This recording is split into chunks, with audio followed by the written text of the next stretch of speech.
গতকাল সেই ভোর 4টে থেকে হাঁটা শুরু করে সন্ধ্যে 7টায় এসেই বাবার মন্দিরের কাছে পৌঁছেছিলাম। আমরা যেখানে ছিলাম বাবার মন্দির থেকে 400 মিটার দূরেই ছিলাম।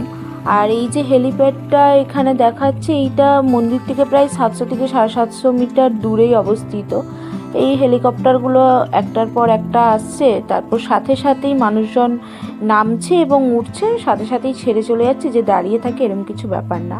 এখন সকাল 6টা বাজে, আমরা রেডি হয়ে মন্দিরের পুজো দেবার উদ্দেশ্যে বেরিয়ে গেছি। মোটামুটি মন্দির বন্ধ হতে আর 10-15 দিন বাকি। ঠিক এই সময় আমরা কেদারনাথ দর্শন করতে গেছিলাম 2025 সালে। তো এই যে ব্রিজটা, এটা আগে ছিল না, এটা নতুন হয়েছে। আর এই ব্রিজটাতে প্রবেশ করার ঠিক বাঁ দিকেই একটা জায়গাতে টোকেন কাটতে হয়, যেটাতে না টোকেন কাটলে মন্দিরে প্রবেশ করতে দেয় না। তো ওটা টোকেন কাটার জন্য কোনো টাকা পয়সাও লাগে না। তারপরে এই ব্রিজটা ক্রস করে ওই পারে গিয়ে লাইন দিতে হয়, লাইন দিয়ে তারপর মন্দিরে প্রবেশ করতে হয়। তো যেহেতু আমরা মন্দির বন্ধ হওয়ার টাইমে গেছিলাম, তো ওইখানে সেরকম কোনো ওই টোকেনের নাম্বার টাইম দেওয়া ছিল না। অ্যাকচুয়াল ওখানে টাইম থাকে কোন স্লটে আপনাকে মন্দিরে প্রবেশ করতে দেবে। আর শেষের দিক ভিড় তো ছিলই, কিন্তু স্টার্টিংয়ে যে ভিড়টা হয় সেই রকম ভিড় ছিল না। তো এই যে বাঁদিকে আমি এখানে প্রণাম করছি, আমরা সত্যি জানি না যে বাঁ দিক দিয়ে লাইন দিতে হয়। আমরা ডাইরেক্ট কী করেছি, টোকেন কেটে মন্দিরের উদ্দেশ্যে ওপরে উঠে গেছি। এই যে বাঁ দিকটা দিয়ে দেখা যাচ্ছে ব্রিজের তলাটা দিয়ে গিয়ে লাইন দিয়ে দিতে হয়, সেটা আমি পরে দেখাবো আপনাদেরকে। তো আমাদের এখানে কি ভুল হয়েছে, এক তো প্রচুর ঠান্ডা, তার উপরে প্রচুর হাওয়াও দিচ্ছে, গতকাল এত হাঁটাও হয়েছে। এখান থেকে মন্দিরটা কিন্তু অনেক দূরে, একদম কাছে না। এটা সোজা উঠে গিয়ে মন্দিরের কাছে চলে গিয়ে জানতে পারছি যে না, লাইন দিয়ে ঘুরে ঘুরে আসতে হবে।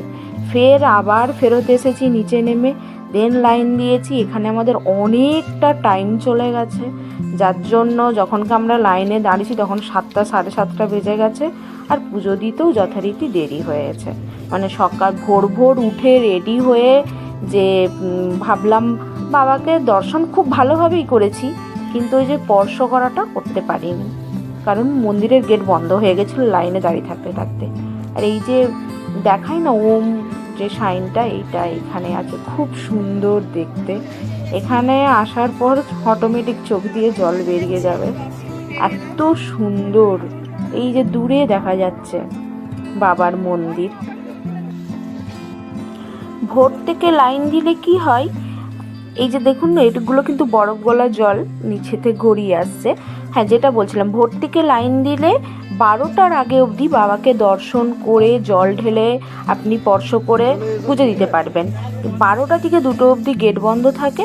আর ওই 2টোর পর থেকে এবার বিকেল 4টে অবধি যে টাইমটা থাকে, 4টে-5টা অবধি, ওটা আপনি বাবাকে জাস্ট দর্শন করতে পারবেন, কিন্তু স্পর্শ করতে পারবেন না।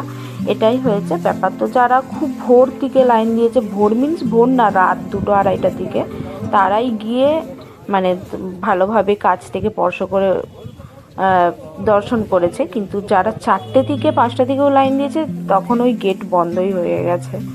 ওই ভিআইপিদের লাইনের ব্যাপারটা থাকে, তো দুটো মিলিয়ে এই লাইনের মানুষজনগুলো দাঁড়িয়েই থাকে। যাই হোক, যতটুকুই স্পর্শ না করতে পারলেও কোনো আক্ষেপ নেই, কারণ খুব ভালোভাবে দর্শন করেছিলাম। আর ওই যেটা বলেছি যে আমরা সামনের দিকে এগেছি, আর এগোতে এগোতেই স্বয়ং নন্দী মহারাজের দর্শন। হঠাৎ করে দেখছি সামনে এসে দাঁড়িয়ে আছে। ওই যে আমি ফার্স্টে সিঁড়ি দিয়ে উঠছিলাম, ওই সিঁড়িটাতে না উঠে বাঁ দিক দিয়ে আসলে এই যে লাইনের, এটা নতুন করে তৈরি হয়েছে রাস্তা, এখানে এসে লাইন দিতে হবে। আর এই লাইনটাই গিয়ে গিয়ে মন্দিরে প্রবেশ করছে। এখানে এটাই হচ্ছে দর্শনের লাইন।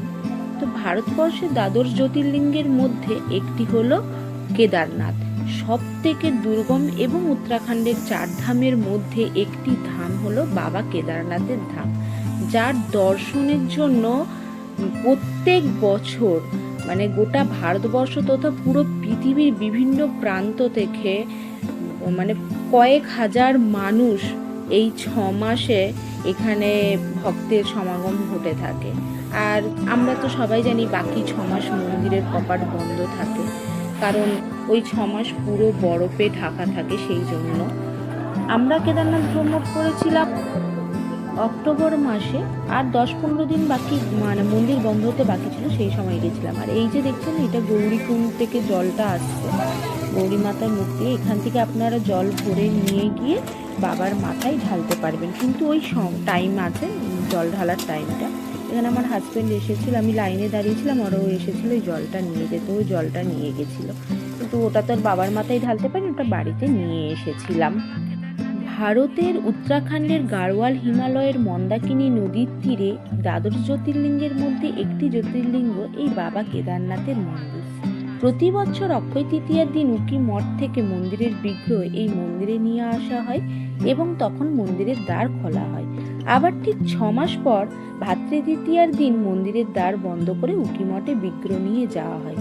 এই মন্দিরটি অবস্থিত 11,755 ফুট উচ্চতায়, তাই প্রচণ্ড ঠান্ডায় এবং তুষারপাতের কারণের জন্য এই মন্দিরটি 6 মাস বন্ধ থাকে। ফাইনালি সবে মাত্র পুজো দিলাম, এখন 4টে বেজে গেছে, সেই সকাল 8টা থেকে লাইন দিয়েছিলাম, মিডিলে আবার মন্দির বন্ধ হয়ে গেছিল, অনেক লাইন, অনেক কষ্ট করে পুজো দিতে হলো। দিলাম, বাবাকে দর্শন করলাম, খুব সুন্দর, খুব সুন্দর। দেখাচ্ছি এখন আমি তোমাদের মন্দির দর্শন করাবো। আমরা হচ্ছে ভীমশিলার পেছনেই দাঁড়িয়ে আছি, এই সেই ভীমশিলা। আর সবাই জানো, তাও বলে দিই, ওই দিকটা দেখো, ওই যে দেখতে পাচ্ছ ওই অংশটা দিয়েই সেই বাটা এসেছিল, গ্লেসিয়ার গলে জল হয়ে এসেছিল, যখন এই সমস্ত ভাসিয়ে দিয়েছিল, তখন এই ভীমশিলাই বাবার মন্দিরকে রক্ষা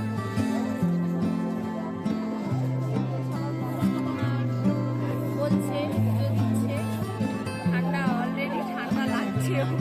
সেই 8টা থেকে লাইন দিয়েছি, এই সবে পুজো 4টে বেজে গেল। অনেক কষ্ট করে বাবা, অতি সহজে, কিন্তু মানে কালকে এসেছি 14 ঘন্টা কেটে, আজকে লাইন দিলাম কতক্ষণ হয়ে গেল, 8টা থেকে হিসেব করে নাও, অনেক কষ্ট করতে হবে। দর্শন করতে হয়তো কয়েক মিনিট ভেতরে ছিলাম। আমি বলবো, জীবনে বয়স থাকতে থাকতে চেষ্টা করো একবার আসার, এসে অবশ্যই দর্শন করে যাও, ঘুরে যাও। আমরা এখন আদি শঙ্করাচার্যের সমাধিস্থলের দিকে যাচ্ছি। অনেক শাস্ত্র মতে মানা হয় আদি শঙ্করাচার্য তার দেহ কেদারনাথের এই পাহাড়েই ত্যাগ করেছিলেন। তার প্রতীকী স্বরূপ এখানে তার বৃহৎ মূর্তি বানানো আছে। মানা হয় কেদারনাথের এই মন্দির বানিয়েছিলেন পঞ্চপাণ্ডবেরা। মহাভারতের যুদ্ধের পর তাদের পাপস্খলনের জন্য মহাদেবের কাছে ক্ষমা প্রার্থনার জন্য যাত্রা শুরু করেন, কিন্তু মহাদেব তাদের সাথে দেখা করতে অনিচ্ছুক ছিলেন, তাই তিনি ষাঁড় বা নন্দী রূপে ধারণ করেন। কিন্তু দ্বিতীয় পাণ্ডব অর্থাৎ ভীম মহাদেবকে চিনে ফেলেন এবং সেই গুপ্তকাশীতে নন্দী বেশে যখন মহাদেব মাটির তলায় সমাহিত হতে থাকেন, তখন সেই নন্দী বা ষাঁড়ের লেজ এবং পেছনের পা ধরে ফেলেন ভীম। তবে মহাদেব ধীরে ধীরে মাটির তলায় মিলিয়ে যান। তখন থেকেই ওই জায়গার নাম হয় গুপ্তকাশী, যেখানে মহাদেব নিজেকে গুপ্ত রাখতে চেয়েছিলেন। কিন্তু পরবর্তীতে সেই ষাঁড়ের গুজের দেখা মেলে এই কেদারনাথে, এবং তার পায়ের দেখা মেলে তুঙ্গনাথে, এবং মুখের অংশের দেখা মেলে রুদ্রনাথে, এবং নাভির অংশ দেখা মেলে মধ্যমহেশ্বরে, এবং চুলের অংশের দেখা মেলে কল্পেশ্বরে। এই 5টি অংশ মিলেই গঠিত হয় পঞ্চকেদার, আর তার মধ্যে অন্যতম হলো এই কেদারনাথ।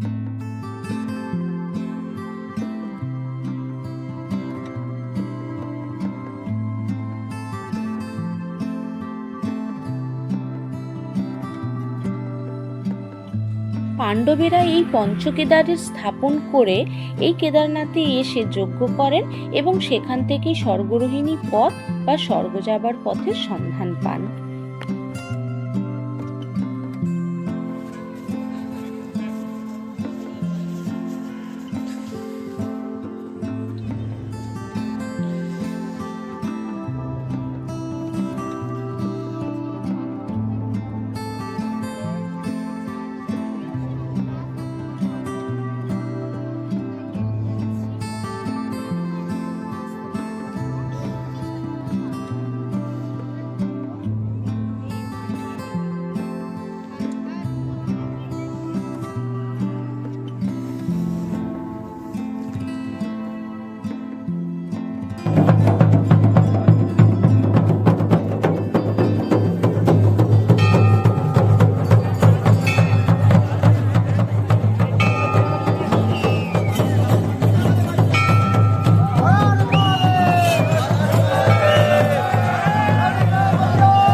এই হচ্ছে সেই টোকেন কাউন্টারটা, যেখান থেকে টোকেন নিতে হবে মন্দিরে প্রবেশ করার জন্য। আর টোকেন কাউন্টারের সামনেই ওই ব্রিজটা শুরু হচ্ছে, যেটা আমি আপনাদেরকে সকালে দেখিয়েছি। এটা সবসময় টোকেন কাউন্টারে ভিড় থাকে, কারণ সেটা আপনি রাতেই পুজো দেন বা দিনেই পুজো দেন না। কিন্তু লাস্ট দর্শন করে নিচ্ছি, কারণ আমরা কাল সকালবেলা আবার নিচে নেমে আসবো।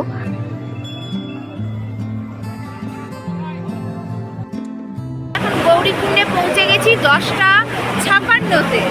আর এখন এই গৌরীকুণ্ডে একটু স্নান করব, কারণ হাত পা পুরো একদম গেছে, হেঁটে অবস্থা খারাপ। তারপর মাতা গৌরীর দর্শন করে এখান থেকে বেরিয়ে যাব সীতাপুরের উদ্দেশ্যে। এরপর যাব বদ্রীনাথ। আমরা সীতাপুর বাস স্ট্যান্ড থেকে বাস ধরে নিয়েছি বদ্রীনাথের উদ্দেশ্যে।